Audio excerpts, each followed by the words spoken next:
السلام عليكم ورحمة الله وبركاته.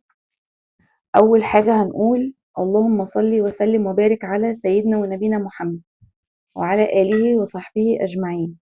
زي ما احنا ما متعودين بنصلي على النبي.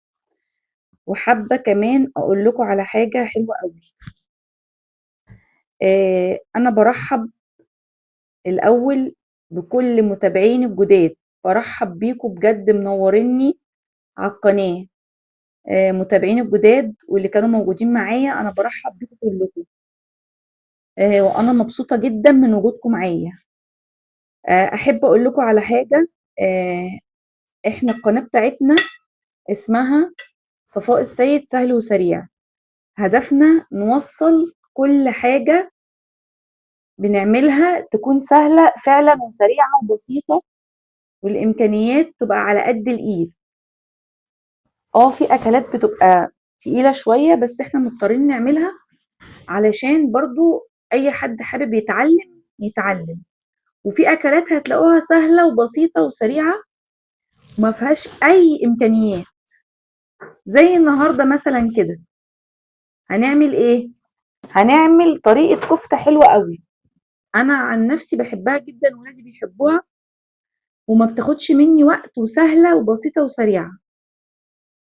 لما أجي أقول أنا مش عايزة أعمل أكل أو مش قادرة أو بعمل الأكلة دي طريقة كفتة، حتى تلاقوني مش جايبة لكم مقادير علشان خاطر أبين لكم إنها سهلة جدا وفي نفس الوقت طعمها بيكون حلو جدا. وكل اللي سألني عليها دقها وسألني بتعمليها ازاي قلت له عملها بقت بالنسبة له سهلة والطعم عجبهم قوي. ولما حد بيدوقها عند حد عملها برضو بيسألوا عاملها ازاي. فاحنا النهاردة معانا طريقة كفتة سهلة جدا وسريعة وبسيطة وفي نفس الوقت طعمها تحفة. احنا بنحاول نسهل على كل ستات البيوت كل حاجة، ونحاول نوفر لهم أكلات تكون سهلة وسريعة وبسيطة وموفرة. النهاردة معانا يا حبايب قلبي معانا كيلو لحمة مفروم، ومعانا 3 بصلات مبشورين أو ممكن تعمليهم في الكبة من غير ما تعصريهم، تمام؟ بس ومعلقة فلفل أسمر صغيرة ونص معلقة ملح صغيرة. هي دي مقاديرنا النهاردة. واللحمة هعجنها معاكم وبعدين هروح أعمل طماطم وهصبحها برضو معاكم واعصر حوالي 4 حبات من الطماطم، هعصرهم في الخلاط هضربهم عشان هقول لكم هنعمل ايه بالكفته النهارده. وممكن كمان نحط مثلا كيس بيكنج باودر علشان تبقى معانا ايه الكفته هشه كده.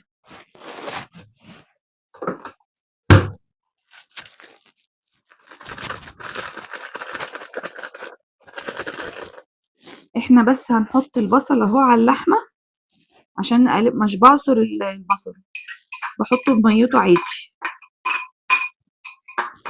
اللهم صل وسلم وبارك على سيدنا ونبينا محمد. نصلي على النبي كده زي ما متعودين. هصبع معاكم كام صباع كده وهسيبكم واروح اكمل الباقي. معلش انا عندي شويه برد كده. هنحط حوالي معلقه بيكنج باودر صغيره اهو عشان تبقى هشه. البيكنج باودر بيدي الكفته هشاشين كده وبتبقى طريه وجوسي. انا اسفه جدا على البرد اللي عندي، بس انا ما بحبش افوت اكله بعملها بصراحه الا لما اوصلها لكم. انا عايزه افيدكم على قد ما بقدر والله، حتى لو فيا هقف وهوريكم انا بعمل ايه. خلاص انتوا بقيتوا عيلتي. وانا بصراحة بحب افيد اي حد، واي حد بيسألني على حاجة مش ببخل عليه. انا عايزة الناس كلها تبقى شاطرة. الكفتة دي سهلة وسريعة جدا مفيهاش اي حاجة. اسهل اكلة لو انت عندك مشوار حابة تخرجي مش قادرة تعبانة زي كده عندي برد بقوم اعملها لولادي واغديهم واعشيهم منها كمان يعني. بصوا هستعمل ايدينا بقى معلش اهو. بنقلب كويس الكفتة مع بعض، البصل مع الكفتة مع اللحمة معلش. اعذروني بقى لاني عندي برد شديد، بس انا هضحي واقف عشانكم. اللي ما اشتركش بقى في القناة يشترك علشان يوصل لكم كل جديد، واي حد يتفرج على فيديو ليا اتمنى ان هو يحط اللايك والشير، مش يبخل عليا بيهم. بتقلبيها كويس اهو ما شاء الله. بصوا تبارك الله، انا بقول اي حاجة بعملها معاكم والله بتبقى غير ومختلفة. بصوا مسكت جامدة، هي مسكت في بعضها. ربنا يحسن ما بين ايدينا جميعا يا رب. اللهم صل وسلم وبارك على سيدنا ونبينا محمد. بسم الله ما شاء الله تبارك الله. قلبنا الكفتة كويس اهي مع بعضها.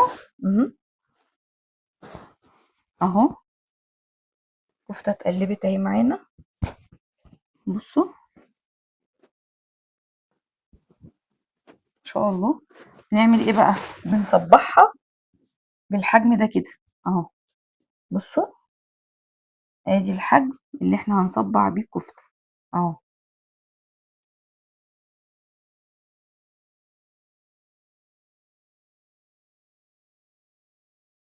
انا من عشاق الكفتة دي يا جماعة، مع المكرونة ام صلصة او واحدة وواحدة.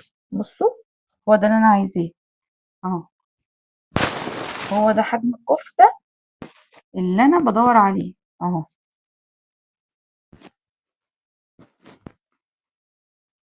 ده حجم الكفتة بصوا. مهم. انا عايزة الحجم ده، مش عايزاها ايه ولا تكبر عن كده ولا تصغر عن كده اهو. مهم. بصوا ماسكة نفسها ازاي وجميلة ما شاء الله. ممكن على فكرة تصبعيها كده وتحطيها في اطباق، طباق فيل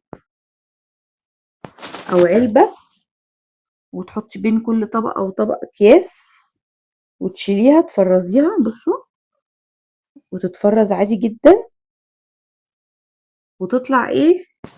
حطيها زي ما انا ايه هقولك بقى على الطريقة تكملي، يعني تطلع من الفريزر تكملي ايه الطريقة اللي انا هقولك عليها دي اهو.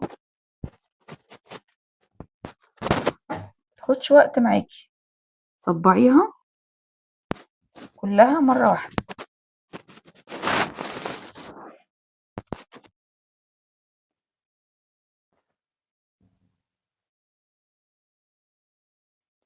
اهي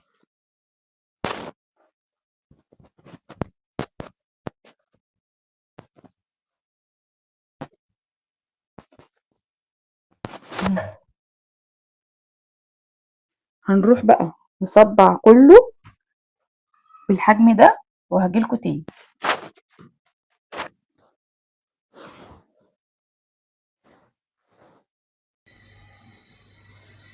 بعد ما صبعنا الكفتة اهي، بصوا صبعنا الكفتة بنعمل ايه؟ بنحط هنا معلقة من السمنة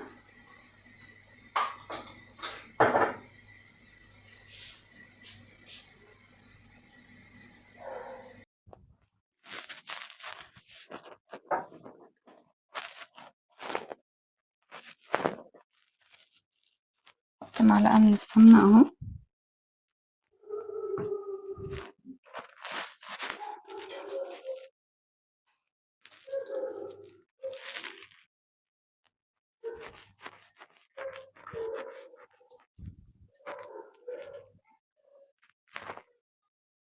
مش بنكتر عشان اللحمة بيبقى فيها دهون. اهو هنا كده تسخن بس علشان الكفتة ما تفكش مننا.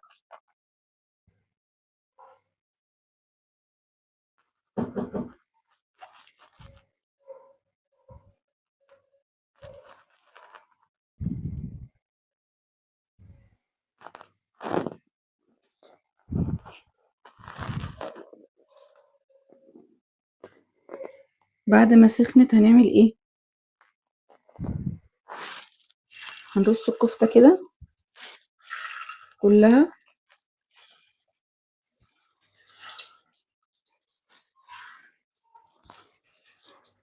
اهي.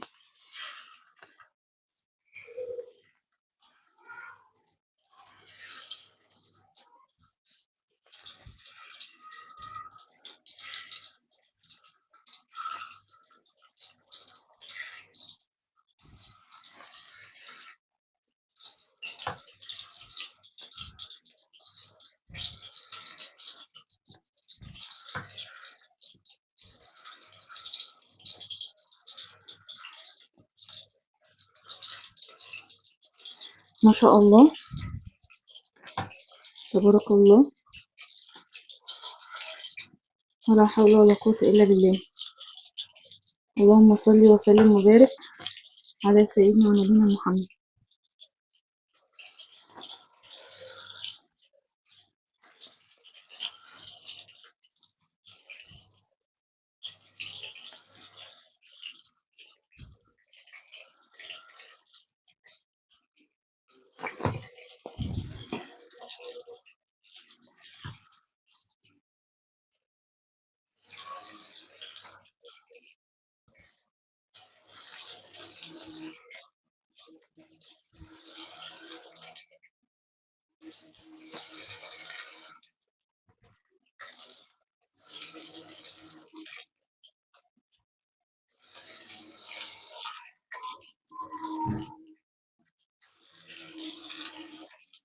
نوطي شوية عبال ما نرص ايه باقي الكفتة بتاعتنا.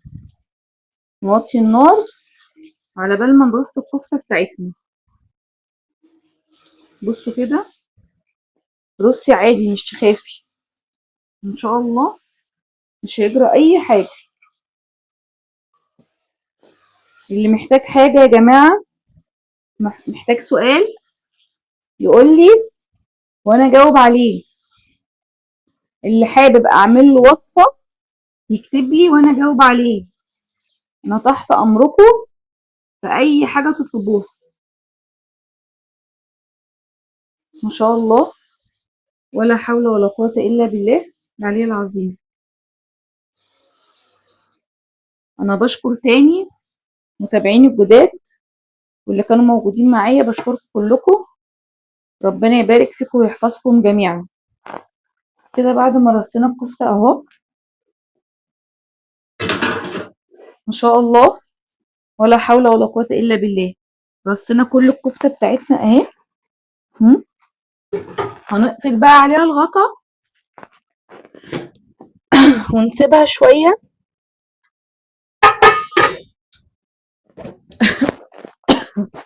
نقفل الغطا ونسيبها شوية تاخد لون، لونها يغير ونرجع لها تاني.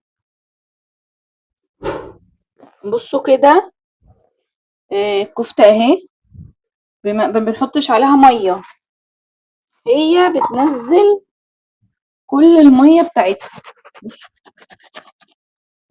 المية بتاعتها بتنزل كلها، ما بنحطش مية خالص.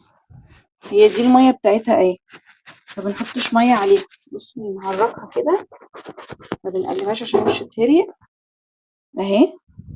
هنعمل ايه بقى بعد كده؟ كنا ضاربين في الخلاط طماطم، ماشي، حوالي ايه 3 حبات طماطم اهم، حطهم.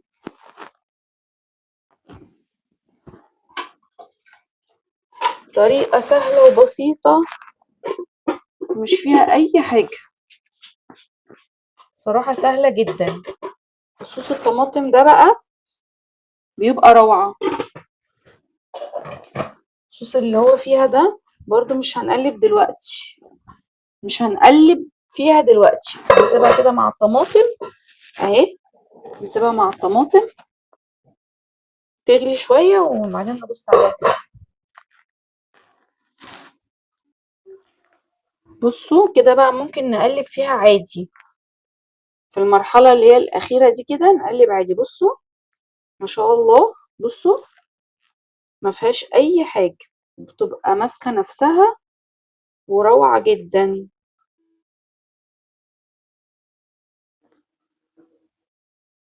بصوا جمالها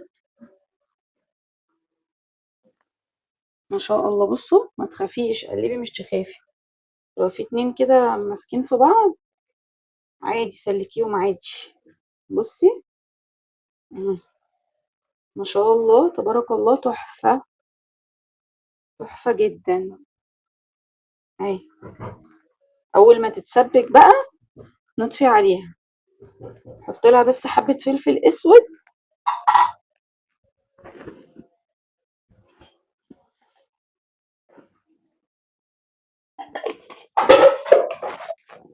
ونحط ايه حبة بابريكا عشان ايه تاخد لون حلو كده معانا اهو.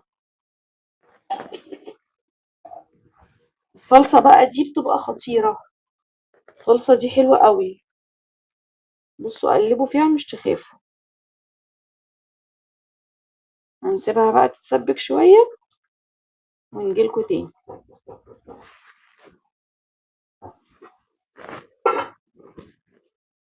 دي الكفتة اهي بعد ما خلصت، بصوا الجمال، بصوا الحلاوة، روعة.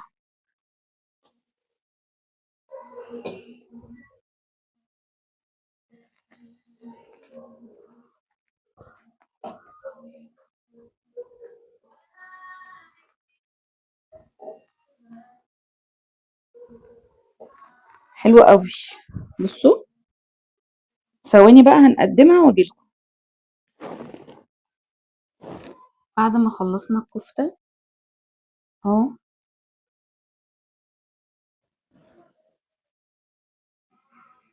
زي ما انتم شايفين كده، روعة خطيرة حلوة قوي. بنقدمها مع مكرونة محمرة او مكرونة بصلصة. كفتة روعة بجد، تحفة قوي خطيرة بجد. بصوا بصوا الصوص ده، الصوص ده خطير. تقدميها بقى مع عيش وسلطة طحينة، تقدميها مع مكرونة حمراء، مكرونة محمرة، بجد خطيرة هتعجبكم قوي. طعمها روعة. ولا الصوص ده، الصوص ده بصوا، بصوا عامل ازاي، بصوا قوامه تقيل، الصوص بيتقل، حلو قوي. روعة روعة بجد، مش تشبعي من جمالها، وسهلة جدا ومقاديرها مفيش. حابة تعملي ربع كيلو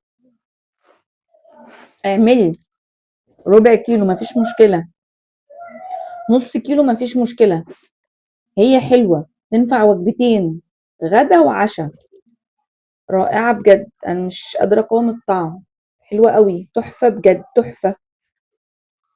امم الله الله الله. بصي بقى تاخدي واحدة كده